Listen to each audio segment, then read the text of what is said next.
حدیث نمبر 550 عن ابی ہریرہ رضی اللہ عنہ ان رسول اللہ صلی اللہ علیہ وآلہ وسلم قال ان مثلی ومثل الانبیاء من قبلی،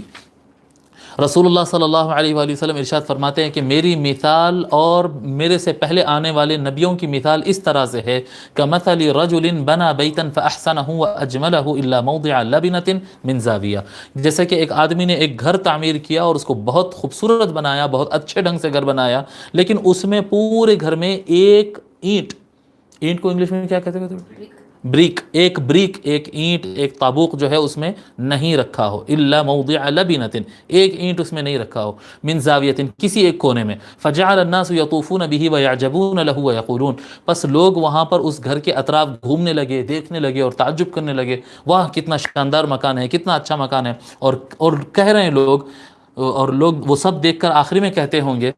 ہلا وضعت هذه اللبنہ، یہ پورا اچھا بنا کر یہ آخری ایک اینٹ کیوں چھوٹ گئی ہے، اگر یہ ایک اینٹ رکھ دو تو پھر گھر مکمل ہو جائے گا۔ فرماتے آقا صلی اللہ علیہ وآلہ وسلم فانا اللبنۃ، وہ آخری اینٹ میں ہوں، وہ آخری بریک میں ہوں، وہ آخری تابوق میں ہوں، وانا خاتم النبیین، اور میں سارے انبیاء کا خاتم ہوں، خاتم الانبیاء ہوں، نبوت مجھ پر ختم ہو گئی۔ حضور اکرم صلی اللہ علیہ وآلہ وسلم کے بعد کوئی نبی نہیں، حضور صلی اللہ علیہ وآلہ وسلم خاتم الانبیاء ہے۔ یہ عقیدہ قرآن سے ملا ہے، یہ عقیدہ حدیث شریف سے ملا ہے، یہ بنیادی عقائد اسلام میں سے ہے۔ اگر کوئی ختم نبوت کا انکار کرے تو علماء کرام بتاتے ہیں جو آدمی ختم نبوت یعنی حضور صلی اللہ علیہ وآلہ وسلم کو آخری نبی نہ مانے، ویسا آدمی کافر ہو جائے گا۔ یعنی بنیادی عقائد میں سے یہ بات شامل ہے، حضور صلی اللہ علیہ وآلہ وسلم کو لاسٹ پروفٹ،